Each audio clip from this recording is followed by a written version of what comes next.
Hi everyone, this is Deepika. Welcome back. I hope कि आप सभी बहुत अच्छे होंगे। एक बार फिर से स्वागत है स्टडी विद कंफर्ट में। और आज के लेक्चर में हम लोग हैबरमास के जो पॉलिटिकल थॉट्स हैं उसको डिटेल में समझने वाले हैं। तो आज के सेशन में क्या चीज़ें इंक्लूड रहेंगी, जो कंसेप्ट ऑफ कम्युनिकेटिव एक्शंस जो हैबरमास के द्वारा दिया गया, हम उसे यहाँ पर डिस्कस करेंगे।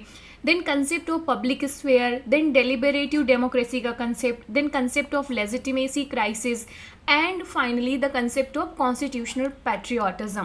तो ये बहुत ही इंपॉर्टेंट थॉट्स हैं या कंसेप्ट हैं जो हैबरमास के द्वारा डेवलप किए गए। तो आज के सेशन में हम इन सभी कॉन्सेप्ट को डिटेल में समझने वाले हैं along with द क्रिटिसिज्म, कि जो क्रिटिक्स हैं वो किस तरीके से इनके इस थ्योरी को क्रिटिसाइज करते हुए अपने आर्गूमेंट देते हैं। तो काफ़ी इंटरेस्टिंग लेक्चर रहने वाला है आज का। अगर आपको हैबरमास के पॉलिटिकल थॉट समझने हैं तो वीडियो को लास्ट तक ज़रूर देखिएगा। एंड ट्रस्ट मी गाइस, आपको आज का सेशन बहुत इंटरेस्टिंग होने वाला है। यहाँ पर आप ब्रीफ अबाउट मी पढ़ सकते हैं। बाकी मैं आपसे रिक्वेस्ट करूँगी कि इंस्टाग्राम पे ज़रूर फॉलो करिएगा। इसकी जो लिंक है वो डिस्क्रिप्शन बॉक्स में भी मिल जाएगी।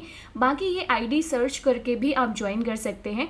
इंस्टाग्राम ज्वाइन करने के बेनिफिट्स ये हैं जहाँ पर आप डायरेक्टली कम्युनिकेट कर सकते हो मेरे साथ। आपको कोई डाउट है या किसी पर्टिकुलर टॉपिक पे वीडियो चाहिए, लेक्चर चाहिए, तो भी आप वहाँ पर कम्युनिकेट कर सकते हैं मेरे साथ। मैं कोशिश करूँगी कि जितनी जल्दी आपको वहाँ पर रिस्पॉन्स कर सकूँ।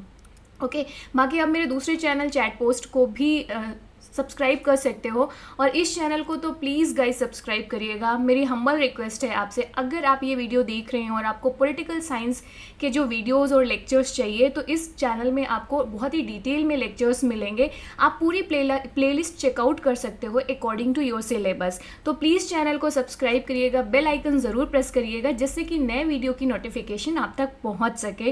एंड प्लीज़ वीडियो को लाइक करिएगा अगर पसंद आए, मतलब प्लीज़ सब्सक्राइब तो ज़रूर करिएगा गाइस।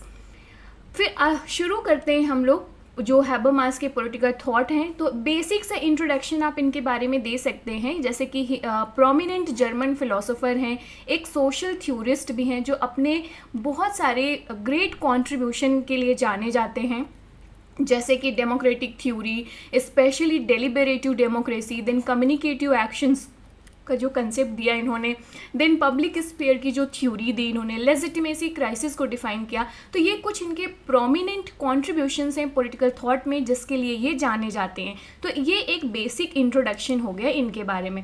तो अब ये देख लेते हैं कि डेमोक्रेटिक थ्योरी आवर टाइम्स क्या है, डेमोक्रेसी क्या है, डेमोक्रेटिक थ्योरी क्या है, जिससे कि बेटर अंडरस्टैंडिंग हो कि व्हाट इज़ डेलिबरेटिव डेमोक्रेसी। तो देखो, आप देखोगे कि डेमोक्रेसी कैसे होती है, उसमें वोटिंग का बहुत ज़्यादा इंपॉर्टेंस होता है। ओके, सो हैबरमास बेसिकली क्या करते हैं, कहते हैं कि जो प्रोसीजरल थ्योरी है डेमोक्रेसी की वो ज़रूरी है, इंपॉर्टेंट रखती है। बट मोस्ट इंपॉर्टेंट थिंग ये कहते हैं कि जो वोटिंग है वो बहुत ज़रूरी होता है। जो डेमोक्रेसी का इम्पॉर्टेंट प्रोसेस है वोटिंग, ये बहुत ज़रूरी है लेजिटिमेसी को इंश्योर करने के लिए इन डेमोक्रेटिक डिसीजंस। देखो, डेलिबरेशन हो रहा है, डिस्कशन हो रहा है, उसके थ्रू तो आप डिसीजंस ले रहे हो। ओके, लेकिन उसको कैसे कहोगे कि ये डिसीजन लेजिटिमेट है। अब इसको मैं एक एग्जांपल से समझा देती हूँ। जैसे मान लीजिए 10 लोग हैं, 10 लोगों का एक ग्रुप है और किसी पर्टिकुलर मुद्दे में इनके बीच में डिस्कशन चल रहा है। तो इनको फाइनल एक कंक्लूजन में पहुंचना है। ओके, जैसे मान लीजिए conclusion A and conclusion B, दो कंक्लूजन निकल के आते हैं ओवरऑल डिस्कशन से। अब उसमें एक डिसीजन लेना है। तो मान लीजिए ए को फेवर कर रहे हैं यहाँ पर 6 लोग और बी को फेवर कर रहे हैं 4 लोग। तो यहाँ पर वोटिंग जब कराई जाती है, डिसीजन ए के फेवर में मेजॉरिटी वोटिंग्स गई। तो यहाँ पर अब तो डिसीजन किस आधार पर लिया जाएगा, जो कंक्लूजन ए है उसके आधार पर। इससे क्या हुआ, आपने जो डेमोक्रेटिक प्रोसेस या डेलिबरेशन का मतलब है डिस्कशन के द्वारा जो डिसीजन लिया उसको लेजिटिमेट किया वोटिंग के माध्यम से। Getting it? The role of civil society. So Habermas कहते हैं कि जो सिविल सोसाइटीज़ होती हैं, सिविल सोसाइटीज़ बेसिकली कुछ ग्रुप ऑफ पीपल्स होते हैं जो फ्री स्पीच एंड एक्सप्रेशन के थ्रू डिस्कशन को, पब्लिक ओपिनियन शेप करने पे हेल्प करते हैं। Okay, so essential for functioning of the democracy. Okay, Habermas का कहना है कि किसी भी डेमोक्रेसी का हेल्दी फंक्शनिंग के लिए सिविल सोसाइटीज़ का रोल ज़रूरी है, जैसे कि NGOs हो गए, ओके, बहुत सारे क्लब्स हो गए, ये सारी चीज़ें। क्योंकि ये सिविल सोसाइटीज़ डिबेट, पार्टिसिपेशन और इंगेजमेंट अमंग द सिटीजन्स को बढ़ावा देते हैं, इसलिए ये ज़रूरी होते हैं। दूसरा, need for the dialogue. So Habermas कहते हैं कि भाई हमें डायलॉग, या डायलॉग का मतलब जो डिस्कशन है, डिस्कशन की इसलिए ज़रूरत है ताकि हम डेमोक्रेटिक डिसीज़न मेकिंग कर सकें। सो किसी भी डेमोक्रेटिक डिसीज़न मेकिंग के लिए जो डायलॉग है वो की है, मतलब इम्पॉर्टेंट चीज़ है, एसेंशियल है। यहाँ पर डिसीज़न डायलॉग में क्या होता है, हम अपने जो पर्सपेक्टिव्स हैं, जो हमारे ओपिनियंस हैं, हम उनको एक्सचेंज करते हैं कि हमारे एजम्पशंस क्या हैं, आपके एजम्पशंस क्या हैं। जैसे रिसेंट में आपने देखा होगा कि न्यू एजुकेशन पॉलिसी जब इंडियन गवर्नमेंट लेकर आई थी तो उसको पब्लिक डोमेन में रखा गया कि भाई सिटीजन्स अपने अपने ओपिनियन दें कि उनके पर्सपेक्टिव्स क्या हैं न्यू एजुकेशन पॉलिसी को लेकर, इसमें क्या उनको कमियां लग रही हैं, क्या पॉजिटिव थिंग्स हैं और क्या इंक्लूड होने की ज़रूरत है, राइट। तो जो डायलॉग है ये क्यों ज़रूरी है, क्योंकि यहाँ पर सिटीजन्स अपने पर्सपेक्टिव्स, अपने ओपिनियन, अपने जो एजम्पशंस हैं, म्यूचुअल अंडरस्टैंडिंग है, उसको एक्सचेंज करते हैं और इस तरीके से हम एक डेमोक्रेटिक डिसीज़न ले पाते हैं कि भाई न्यू एजुकेशन पॉलिसी जो बनेगी वो सिटीजन्स के डिफरेंट पर्सपेक्टिव्स को ध्यान में रख के फॉर्मुलेट की जाएगी, राइट। तो ये ज़रूरी होता है एक डेमोक्रेसी के लिए। अब हम आ जाते हैं सबसे मोस्ट इम्पॉर्टेंट थ्योरी या कंसेप्ट जो हैबरमास के द्वारा दिया गया, वो है कम्युनिकेटिव एक्शन। कम्युनिकेटिव एक्शन, जैसे कि नाम से ही पता चल रहा है, कम्युनिकेशन के द्वारा एक्शन लिए जाना। अब कम्युनिकेशन में पहली इम्पॉर्टेंट चीज़ क्या रहेगी, लैंग्वेज। भाई आप कम्युनिकेट कैसे करते हो, लैंग्वेज का यूज़ करते हो, जो भी आपकी नेटिव लैंग्वेज है या दूसरी लैंग्वेज है, हम हिंदी का इस्तेमाल करें या इंग्लिश का इस्तेमाल करें, जो भी हमारी इवन जो रीजनल लैंग्वेजेस होती हैं उनका इस्तेमाल करें। तो कम्युनिकेटिव एक्शन में सबसे इम्पॉर्टेंट एसेंशियल पहली चीज़ क्या होती है, लैंग्वेज। हैबरमास कहते हैं कि जो कम्युनिकेशन है ये सेंट्रल होती है ह्यूमन एक्शन के लिए। जैसे सिंपली आपको भी जब कोई एक्शन लेना होता है तो आप क्या करते हो, आप कम्युनिकेट करते हो अपने फ्रेंड्स के साथ में, अपनी फैमिली के साथ में कि भाई क्या, जैसे मान लीजिए आपको कैरियर का डिसीज़न लेना है, ओके। बहुत सारे लोग मुझे भी मैसेज करते हैं कि मैम ये कैरियर कैसा रहेगा, या मुझे आप इस पे सजेशन दे दीजिए। तो आप क्या कर रहे हो, कम्युनिकेट कर रहे हो, क्योंकि आपको एक एक्शन लेना है, एक पर्टिकुलर कोर्स चूज़ करना है, सेलेक्ट करना है, और इसके लिए आप कम्युनिकेट करो, चाहे फ्रेंड्स के साथ, चाहे फैमिली के साथ, चाहे दूसरे सीनियर्स के साथ में। तो कम्युनिकेशन क्या होती है, सेंट्रल पॉइंट है ह्यूमन एक्शन का, और इसमें जो लैंग्वेज है ये क्रूशियल रोल प्ले करती है, क्योंकि इस पूरी प्रोसेस के द्वारा इंडिविजुअल्स क्या करते हैं, अपने बिहेवियर को कोऑर्डिनेट करते हैं और जो वर्ड है, जो दुनिया है, उसको समझने की कोशिश करते हैं। सिंपल सा पहला ये हो गया। दूसरा है कंसेंसस। जब हम कम्युनिकेट कर रहे होते हैं, कम्युनिकेशन कर रहे होते हैं, तो हम एक कंसेंसस बनाने की कोशिश करते हैं, ओके। जैसे मान लीजिए आपने कई सारे लोगों से डिस्कस किया कि कौन सा कोर्स आपको सेलेक्ट करना चाहिए जिसमें बेटर फ्यूचर है, तो आपको पहला तो लैंग्वेज का यूज़ करके आपने कम्युनिकेट किया सबसे। अब आपको कंसेंसस बनाना है कि भाई हाँ, नहीं, फाइनल कंक्लूजन निकालना है कि हाँ ये कोर्स फाइनली आपके लिए बेटर होगा, राइट। तो हैबरमास कहते हैं कि जो कम्युनिकेटिव एक्शन थ्योरी है, इसका एम क्या होता है, कोऑपरेशन एंड म्यूचुअल अंडरस्टैंडिंग को बढ़ावा देना। और यहाँ पर एक क्या करते हो आप, शेयर्ड कम्युनिकेटिव फ्रेमवर्क क्रिएट करते हो based on the norms, right, argumentation, validity, claims and sincerity. आपने एक कम्युनिकेटिव फ्रेमवर्क के द्वारा ये कंसेंसस निकाला बाद में कि भाई आपके लिए पर्टिकुलर एक कोर्स ही सही रहेगा। आपने इसकी वैलिडिटी निकाली, कुछ क्लेम्स किए गए, सिंसियरिटी के साथ रिसर्च किया आपने कि भाई हाँ, इस कोर्स में इतनी इतनी वैकेंसीज आई, इतने इतने कैरियर्स बने, कैरियर ऑप्शंस ये हैं, ओके, इस तरीके से। अब हैबरमास कहते हैं कि कम्युनिकेशन एक्शन या कम्युनिकेशन थ्योरी के अपने कुछ लिमिटेशंस भी हैं। ज़रूरी नहीं है कि जो कम्युनिकेशन, आपकी कम्युनिकेटिव एक्शन है, वो हमेशा सक्सेसफुल ही हो इन अचीविंग द कंसेंसस। कई बार क्या होता है कि आपने 4 लोगों से पूछा कि कौन सा कोर्स मैं सेलेक्ट करूं। अब कई बार रेशनैलिटी की लिमिट्स आ जाती है। जैसे सिंपल से एक एग्जांपल ले रहे हैं, जैसे आप किसी गांव में रहते हो, ओके। अब वहाँ पर आप पूछ रहे हो कि मुझे कौन सा कोर्स लेना चाहिए। भाई हम गांव में से जो भी हम लोग बिलोंग करते हैं, हमारे पेरेंट्स को नहीं उतना आइडिया होता है कि कौन सा कोर्स पॉपुलर है, क्या उसमें कैरियर अपॉर्चुनिटीज़ हैं, उसमें फ्यूचर क्या है। भाई उनकी उतनी रेशनैलिटी नहीं है, उन्होंने उतना नहीं देखा है, नहीं पढ़ा है। ये लिमिट हो सकती है, ये बहुत ही प्रैक्टिकल सी चीज़ है। तो हैबरमास कहते हैं कि कई बार हो सकता है कि कम्युनिकेटिव एक्शंस हमेशा सक्सेसफुल ना हो कंसेंसस अचीव करने में। और कई बार जब डेमोक्रेसी की बात आती है ना, तो डेमोक्रेसी में जब पावर प्रेजेंट होती है, एक पर्टिकुलर आइडियोलॉजी डोमिनेट करती है, या कुछ लोगों के पर्टिकुलर लोगों के इंटरेस्ट डोमिनेट करते हैं, तो ऐसी सिचुएशन में कम्युनिकेशन प्रोसेस के द्वारा कंक्लूज़न निकालना ज़रूरी नहीं है कि आप कंसेंसस बिल्ड कर पाएँ। अब जैसे रिसेंट में इंडिया में एक डिबेट बहुत ज़्यादा चल रही है, uniform civil code, UCC, uniform civil code को लेकर एक डिबेट चल रही है कि क्या इंडिया में यूनिफॉर्म सिविल कोड होना चाहिए। कुछ लोग कहेंगे कि हाँ होना चाहिए, बहुत ज़रूरी है, दूसरे लोग कहेंगे कि नहीं होना चाहिए।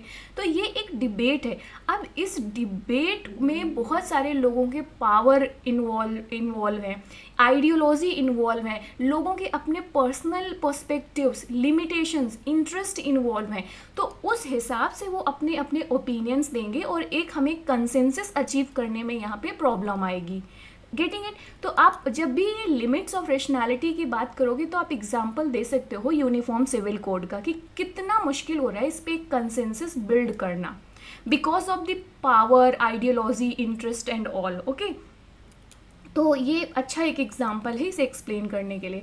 तो कम्युनिकेशन थ्योरी आपको समझ में आ गई फाइनली। अब एक और है इनका concept of public sphere. Public sphere का जो हैबरमास है वो कहते हैं पब्लिक स्फेयर क्या होती है, एक स्पेस होती है फॉर द फ्री डिस्कशन, जहाँ पर आप डिबेट कर सको, डिस्कशन कर सको और इवन क्रिटिसाइज भी कर सको। अगर मान लीजिए यूनिफॉर्म सिविल कोड पर डिबेट चल रहा है तो वो पब्लिक स्फेयर मतलब एक ऐसा एक स्पेस है जहाँ पर आप फ्री डिस्कशन कर रहे हो। भाई आपके जो पर्सपेक्टिव्स हैं आप उसको ओपनली रख रहे हैं, डिबेट कर रहे हैं, आप क्रिटिसाइज भी कर रहे हैं चीज़ों को। Okay, so independent of the state and market where citizens can engage in the rational critical deliberation। मतलब इसमें मार्केट का इंटरफेरेंस नहीं है, स्टेट का इंटरफेरेंस नहीं है, यहाँ पर क्या है, जो सिटीजन्स हैं वो आपस में अपने रेशनैलिटी का यूज़ करके इस पर डिस्कशन कर रहे हैं। ओके, पब्लिक स्फेयर समझ में आ गया कि space for the free discussion, debate, critics and all. Okay, अब इसमें जो ये फ्री स्पेस है डिस्कशन एंड ऑल का, the contested nature of the public sphere. Public sphere Habermas कहते हैं कि जो पब्लिक स्फेयर थ्योरी है इसको क्रिटिसाइज किया जा सकता है for its elitism, exclusion and gender bias, and it tends to favour the rationality, जो criticality over the emotion, experience and differences.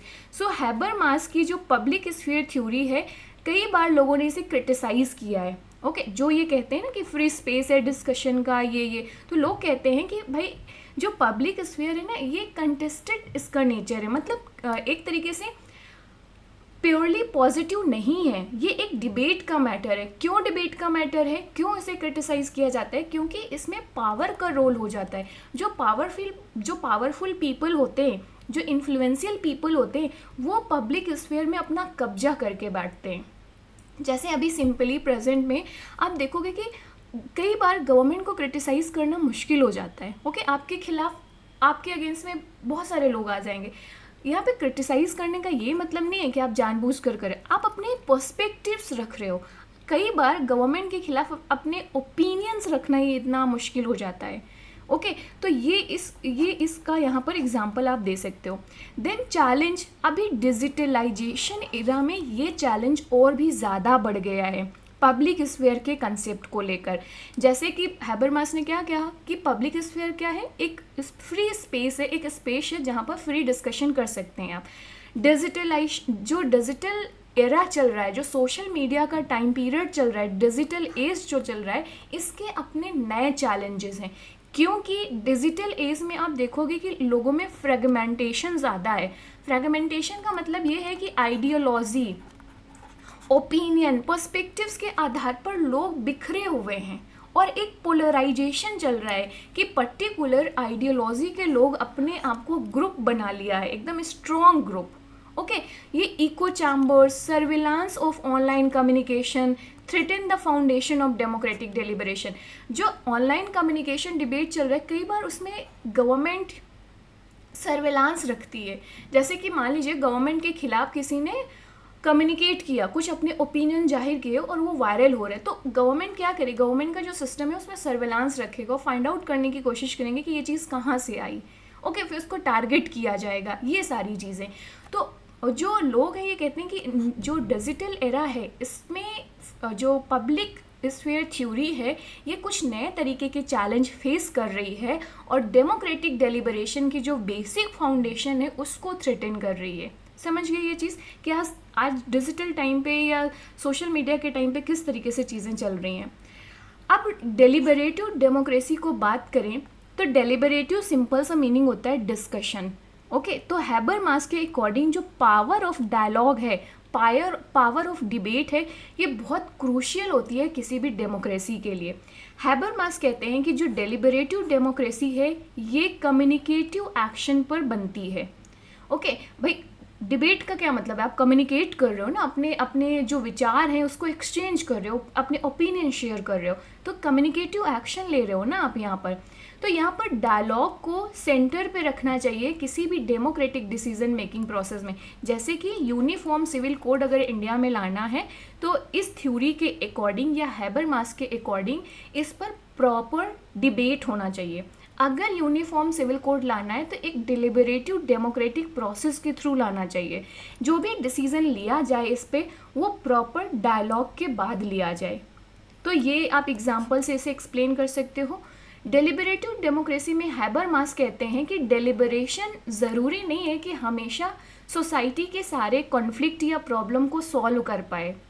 जैसे मान लीजिए यूनिफॉर्म सिविल कोड का जो भी कॉन्फ्लिक्ट चल रहा है, भाई कोई कंसेंसस नहीं बन पा रहा है, तो यहाँ पर हैबरमास कह रहे हैं कि जो डेलिबरेशन है, जो डिबेट या डायलॉग है, ये अकेले नहीं इस प्रॉब्लम को सॉल्व कर पाएगा कि आपने डिबेट रख दी और आपका ये जो कॉन्फ्लिक्ट वाला इशू है यूसीसी को लेकर वो सॉल्व हो जाएगा, नहीं होने वाला।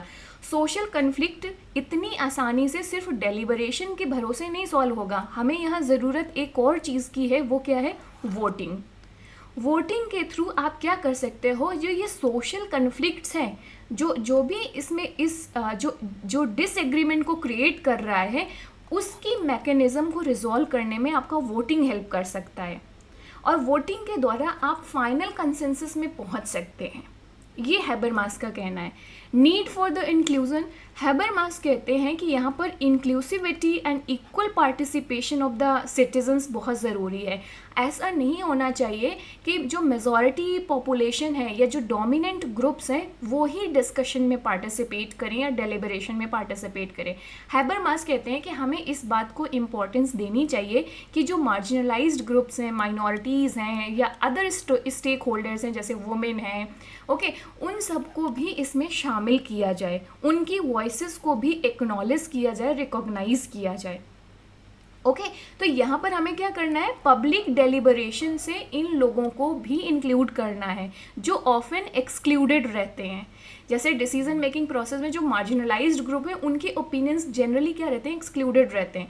तो हैबरमास कहते हैं कि हमें ज़रूरत है उनके वॉइसेस को भी इंक्लूड करने की, तभी तो ये प्रॉपर डेलिबरेटिव डेमोक्रेसी बन पाएगी ना यहाँ पर। ओके, और कुछ 3 और कंसेप्ट हैं जैसे कि लेजिटिमेसी क्राइसिस।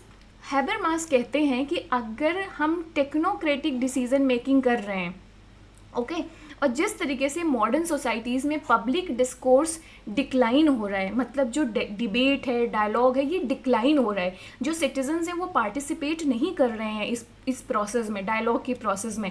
फाइनली इसका कॉन्सिक्वेंसेस क्या हो रहा है, जो लेजिटिमेसी है वो क्राइसिस में आ रही है पॉलिटिकल इंस्टीट्यूशंस की। भाई अगर जो सिटीजन्स हैं वो एक्टिवली पार्टिसिपेट नहीं करेंगे डायलॉग में, अपने ओपिनियंस एक्सचेंज नहीं करेंगे, शेयर नहीं करेंगे, वो सिर्फ साइलेंट बैठ कर चुपचाप देखेंगे कि क्या चल रहा है, ऐसे में क्या होगा, जो डोमिनेंट ग्रुप है ना वो हावी हो जाता है। ओके, उसकी डोमिनेंस बढ़ जाती है और अपने पावर का इस्तेमाल करके अपनी चीज़ों को थोपेंगे वो समाज में, सोसाइटी में। ऐसे में क्या होगा, लेजिटिमेसी क्राइसिस आ जाएगा। कॉस्मोपॉलिटेनिज्म का मतलब ये है कि जो हैबरमास है वो कहते हैं कि हमें इंटरनेशनल या ग्लोबल गवर्नेंस की ज़रूरत है, हमें ग्लोबल कोऑपरेशन की ज़रूरत है अगर आपको ट्रांसनेशनल चैलेंजेस को एड्रेस करना है। ट्रांसनेशनल चैलेंजेस क्या होते हैं? जो एक नेशनल बाउंड्रीज से बियॉन्ड होते हैं, जैसे कि मान लीजिए क्लाइमेट चेंज। क्लाइमेट चेंज किसी पर्टिकुलर कंट्री की प्रॉब्लम नहीं है, क्लाइमेट चेंज एक ग्लोबल प्रॉब्लम है। ह्यूमन राइट वॉलेशंस एक पर्टिकुलर कंट्री की प्रॉब्लम नहीं है, ये एक ग्लोबल प्रॉब्लम है, एक ग्लोबल चैलेंज है। तो इन चैलेंजेस को हम क्या कहते हैं? Transnational challenges. अब यहाँ पर हमें ज़रूरत है need for the global governance and global cooperation, ताकि इन ट्रांसनेशनल चैलेंजेस को हम एड्रेस कर सकें। Then constitutional patriotism. हैबरमास का जो आइडिया था कॉन्स्टिट्यूशनल पैट्रियोटिज्म का, इसमें उन्होंने सजेशन दिया कि जो इंडिविजुअल्स हैं ना, उनको क्या करना चाहिए, अपने जो कॉन्स्टिट्यूशंस, उस देश के कॉन्स्टिट्यूशन की जो प्रिंसिपल्स हैं, वैल्यूज़ हैं, उनको सपोर्ट करना चाहिए, उसको प्रैक्टिस करना चाहिए, रादर देन कि वो अपने नैरो एथनिक या नैरो नेशनल आइडेंटिटी को सपोर्ट कर रहे हैं। ओके, तो इसको सिंपल सा मतलब ये है कि जो पैट्रियोटिज्म है ना, हमें वो नहीं कि देश के प्रति हम पैट्रियोटिज्म अपनी आइडेंटिटी के हिसाब से कर रहे हैं, नहीं।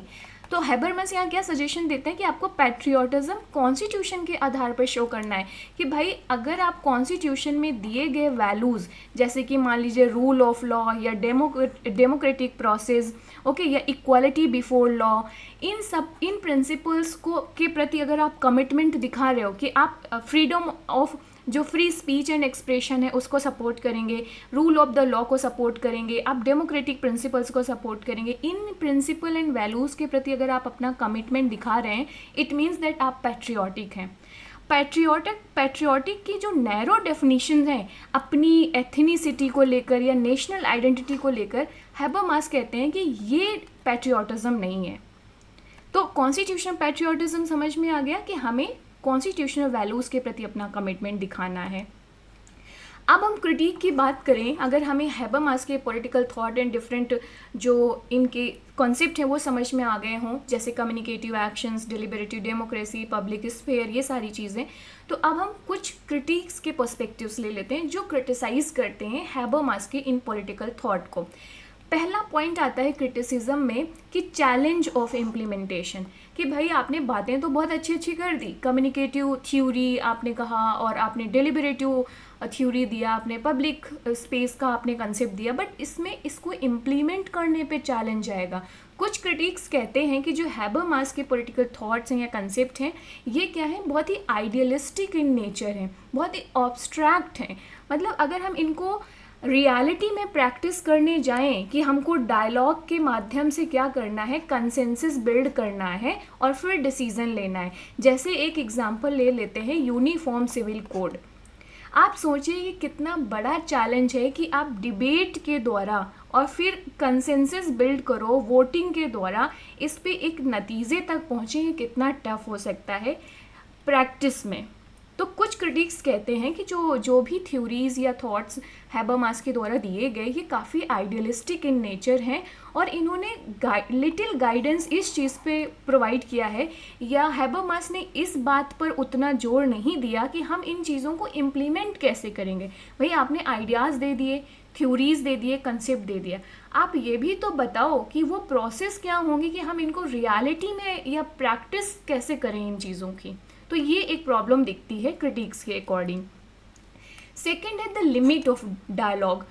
कुछ क्रिटिक्स कहते हैं कि जब हैबरमास इस बात पर जोर दे रहे होते हैं कि रेशनल क्रिटिकल कम्युनिकेशन को बढ़ावा देना चाहिए, ओके, डायलॉग को बढ़ावा देना चाहिए, तो क्रिटिक कहते हैं कि यहाँ पर अदर फॉर्म्स ऑफ जो सोशल इंटरेक्शन है ना, उनको यहाँ पर मिस कर दिया गया है या ओवरलुक कर दिया गया है हैबरमास के द्वारा। और इस तरीके से लोग क्या करेंगे, unrealistic expectation of the consensus पहुंचेंगे। भाई डायलॉग के लिमिट्स हैं उसको इतना ज़्यादा यहाँ पर एम्फसाइज नहीं किया गया, या यहाँ पर इन चीज़ों पर बात नहीं की गई है। आप एक और क्रिटिसिज्म का आर्गुमेंट यहाँ पर ले सकते हैं, द लैक ऑफ डाइवर्सिटी। कुछ क्रिटिक्स कहते हैं कि जो हैबरमास के पॉलिटिकल थॉट हैं, ये जो यूरोसेंट्रिक बायसेस हैं, ओके, यहाँ पर lack of attention to race, gender, culture, इस चीज़ को ध्यान नहीं दिया गया। ये यूरोसेंट्रिक कंसेप्ट है। अब यूरोपियन सोसाइटीज़ जो हैं वो, अगर उनका नेचर डेमोक्रेटिक इन नेचर है सोसाइटीज़ का, वहाँ पे एक पर्टिकुलर रेस है। वहाँ जैसे मान लीजिए हम यहाँ पर एग्जांपल लें इंडिया का, जहाँ पर डाइवर्सिटी बहुत ज़्यादा है।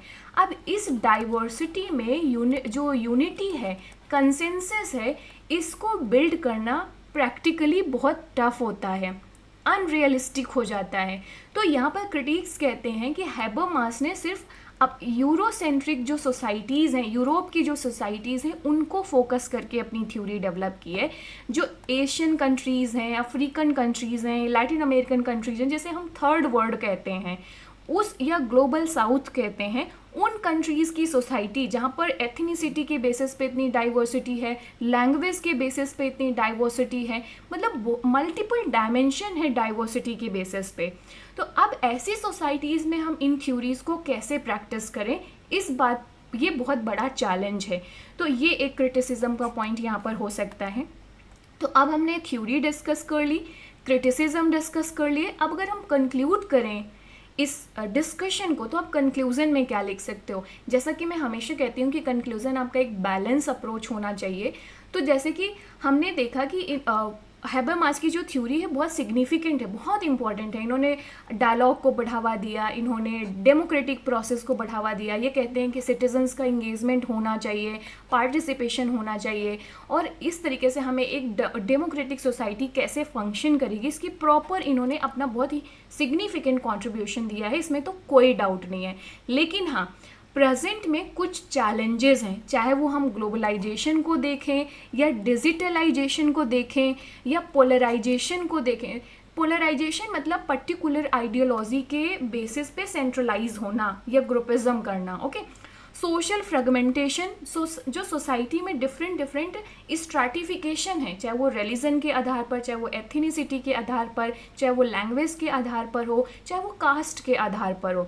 तो ये जो फ्रेगमेंटेशन है, यहाँ इन सब चीज़ों पे थोड़ा चैलेंज तो आते हैं, स्पेशली डिजिटल एरा में जिस तरीके से पोलराइजेशन हो रहा है, जिस तरीके से फ्रेगमेंटेशन हो रहा है, ये बहुत ही बड़ा चैलेंज है। और ये सब न्यू चैलेंजेस हैं हैबरमास की पॉलिटिकल थॉट्स के लिए। तो ज़रूरत क्या है यहाँ पर? जो हैबरमास के पॉलिटिकल थॉट हैं बहुत अच्छे हैं, नो डाउट। मतलब इन्होंने जो भी आइडियाज़ दिए इंगेजमेंट के, पार्टिसिपेशन के, नो डाउट बहुत ज़्यादा सिग्निफिकेंट है।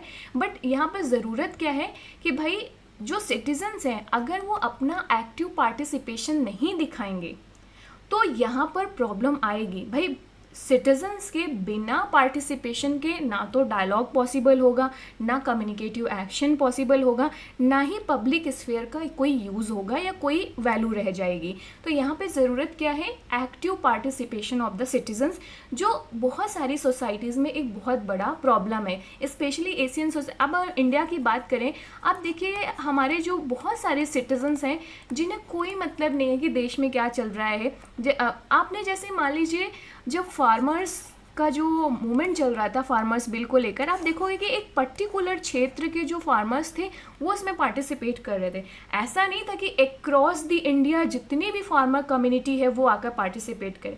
अब इसके अपने अलग अलग चैलेंजेस हैं, बहुत सारे फैक्टर्स हैं कि वो पार्टिसिपेट नहीं कर सकते, या तो इतने रिसोर्सेज नहीं हैं, या टाइम की प्रॉब्लम है, या उनकी प्रायोरिटीज़ अभी कुछ और हैं। बहुत सारी चीज़ें आ जाती हैं इस चीज़ पे।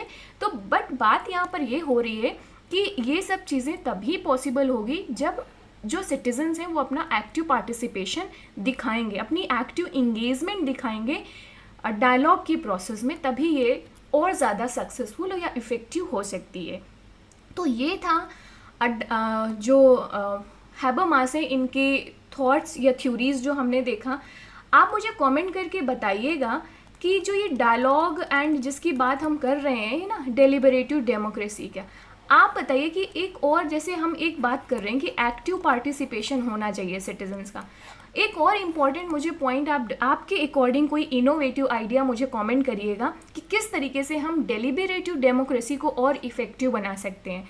ठीक है, एक्टिव पार्टिसिपेशन तो समझ में आ रहा है कि सिटीजन्स को अपनी इंगेजमेंट और ये बढ़ानी चाहिए। आप मुझे कमेंट करके बताइए कि और क्या तरीका हो सकता है जिसके द्वारा हम जो सिटीजन्स हैं इनकी इंगेजमेंट की को इंश्योर कर सकें। जैसे फॉर एग्जांपल जो यूनिफॉर्म सिविल कोड की डिबेट चल रही है इंडिया में, तो आप क्या मतलब एक तरीका हो सकता है जिससे कि सिटीजन्स के पार्टिसिपेशन को बढ़ावा मिल सके, या और क्या वेज हो सकते हैं, ये मुझे कमेंट करके बताइएगा। या आपका ओपिनियन क्या है इस रिगार्डिंग में, प्लीज़ कमेंट ज़रूर करिएगा, क्योंकि आपके जो इनोवेटिव कमेंट्स या जो आइडियाज़ होते हैं ना वो बहुत ज़्यादा अच्छे होते हैं। मतलब कई बार मेरा भी नॉलेज इनरिच करते हैं और मुझे भी एक पर्सपेक्टिव देते हैं कि अरे हाँ ये भी एक पर्सपेक्टिव हो सकता है। तो आपके जो डाइवर्स ओपिनियंस और इनोवेटिव आइडियाज़ हैं बहुत मैटर करते हैं मेरे भी नॉलेज को इनरिच करने में। तो मैं आपके ये कमेंट्स को बहुत ही इंटरेस्ट से पढ़ती हूँ, तो ज़रूर कमेंट करके मुझे बताइएगा कि आपका ओपिनियन क्या है इस रिगार्डिंग में। ओके, बाकी वीडियो पसंद आएगी तो वीडियो को प्लीज़ गाइज लाइक करिएगा, चैनल को सब्सक्राइब करिएगा अगर आपको इस तरीके के वीडियोज़ रेगुलर चाहिए, और आप बेल आइकन को ज़रूर प्रेस करिएगा जिससे कि नए वीडियो का नोटिफिकेशन आप तक पहुँच सके, अदरवाइज़ आप मिस कर देंगे। ओके और बाकी इंस्टाग्राम पे ज़रूर फॉलो करिएगा और दूसरों के साथ प्लीज़ गाइस शेयर करिएगा। अगर आप सपोर्ट करना चाहते हैं इस चैनल को ग्रो करने में, तो आपका एक बिगेस्ट कंट्रीब्यूशन यही हो सकता है कि आप चैनल को दूसरों के साथ शेयर करो, जिससे कि हम लोग अपनी रीच आउट को बढ़ा सकें। आप सुपर थैंक्स का फीचर भी यूटिलाइज़ कर सकते हैं अगर आप इस चैनल को कंट्रीब्यूट करना चाहते हैं अपनी विलिंगनेस के आधार पर। So thanks for watching guys. See you in the next video. Bye bye. Take care. Keep learning. Keep exploring.